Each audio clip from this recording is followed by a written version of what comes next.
toujours dans le cas continu, l'espérance. Donc je vais continuer à te faire un parallèle avec le cas discret pour que tu vois qu'au final, c'est des nouvelles formules à apprendre, mais que tu arrives quand même à les retrouver de manière assez logique. Alors comme d'hab, cas discret, notre univers, donc un ensemble fini de points.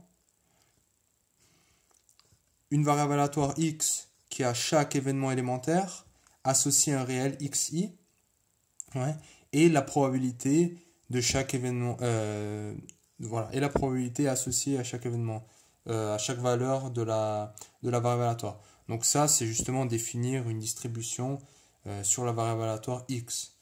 Donc ça, on est bon.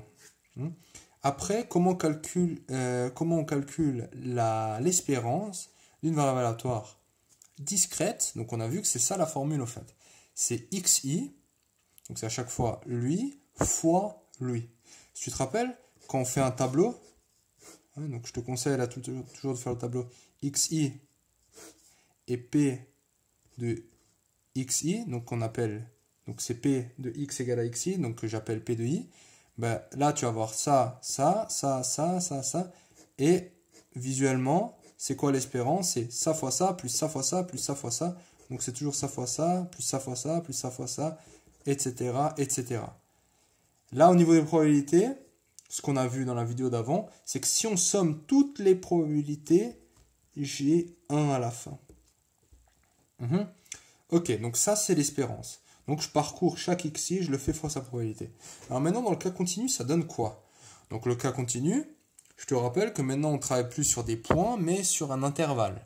Donc une infinité de points. Et que on a, donc visuellement, on a un graphe avec, donc là je te dessine ça par hasard, donc ça c'est ma fonction de densité, fonction de densité, et il y a une chose qui me dit si c'est bien une fonction de densité, c'est si cette R là, elle est bien égale à 1. C'est-à-dire que, tu vois, cette R, ce qu'on a vu avant aussi, c'est que c'est l'équivalent de la somme de tout ça. Alors maintenant, l'espérance de x, donc x, une variable aléatoire continue cette fois-ci, ça va être l'intégrale de x, f de x, dx. Et l'intégrale, donc justement, sur toute R. Donc partout. Par exemple, si je sais qu'après ce point et ce point c'est 0, bah, je peux juste faire l'intégrale entre a et b. Parce que après, si j'ai 0, bah, j'ai quoi? Bah, j'aurai 0 avant, entre moins l'infini à a, et 0 après, entre b plus l'infini. Donc, en tout cas, de manière générale, l'espérance, c'est juste, ça correspond non pas seulement à l'intégrale de f de x, donc ça c'est ce que tu vois ici sur le graphe. Il suffit de prendre les bornes pour avoir, donc je vais te faire un petit rappel ici, si j'ai u et si j'ai v, donc ça c'est la fonction de densité de x, donc de la variable aléatoire x, donc là si je mets u et là si je mets v, ça là, c'est exactement ce qui a marqué là. C'est entre u et v de f de x dx. Donc ça c'est ce qu'on a vu avant. Et maintenant l'espérance, attention, ça va être x fois la fonction de densité fois dx. Alors maintenant on regarde le lien là. Tu vois, on fait x, c'est comme ce x là. Fois f de x. Donc f de x c'est quoi? C'est la probabilité que x est égal à... Tu vois, donc c'est ce que je t'ai dit avant. Maintenant dans le cas continu, on ne peut pas dire que x égale pile à une valeur parce qu'il y a une infinité. Ça c'est tout le temps 0. Mais l'idée c'est quoi? C'est quand même que ça c'est ma... Si tu veux, donc ça n'a pas de sens de l'écrire, mais c'est un peu ça l'idée derrière. C'est que je suis à peu près dans un intervalle xi et xi plus un tout petit peu, tu vois. Un tout petit truc. Donc je dis, allez, un tout petit, genre un chouïa, je dis que c'est delta. Donc j'ai vraiment f de x, tu vois. Donc c'est vraiment ça fois ça. Et l'intégrale, au fond, c'est quoi? C'est une somme.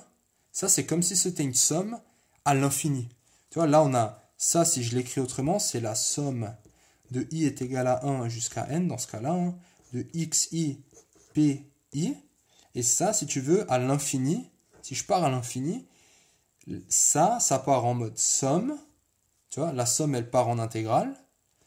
Et je garde le x et lui devient f de x. Et j'intègre par rapport à x. Et tu vois, lui, il parcourt tout son domaine.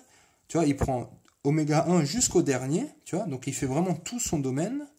Donc moi, je vais aussi faire tout le domaine. Donc soit l'intervalle, soit vraiment R. Pour être sûr de ne pas en louper un. Voilà. Après, au niveau des formules, les formules générales, elles restent les mêmes. C'est-à-dire que si j'ai X et Y, des variables aléatoires continues, bah, donc on va dire A et B des réels, bah, l'espérance de AX plus BY, ça reste A, espérance de X, plus B, espérance de Y. On est bon? Donc la linéarité est conservée. Et après, concernant la variance, bah, variance de X, que ce soit continu ou pas, ça sera donc la formule toujours la plus simple à utiliser, moins espérance de X au carré. Et après, ce qu'on peut se demander, c'est comment, dans le cas continu, on va calculer lui. Ben, on sait que dans le cas discret, ben, il suffit de mettre ce x là, donc ce sera x égale à xi au carré. Donc là, on va mettre un carré, un carré, un carré. Ouais. Donc ça, c'est un petit rappel. Si t'es plus dedans. Ouais. Donc on a ça. Et ben là, tout simplement, on va faire le même qu'ici. C'est l'intégrale entre x au carré, f de x dx. Donc tu vas calculer ça comme ça. Ouais, ça, tu vas calculer comme ça, le mettre au carré. Et puis tu trouveras aussi la variance d'une variable aléatoire continue. Donc tout ça pour te dire que si on a un lien vraiment entre espérance, donc dans l'espérance, et aussi dans le cas de la fonction de densité, entre le cas continu et le cas discret. C'est ce qu'on a vu avant et c'est ce qu'on a vu maintenant.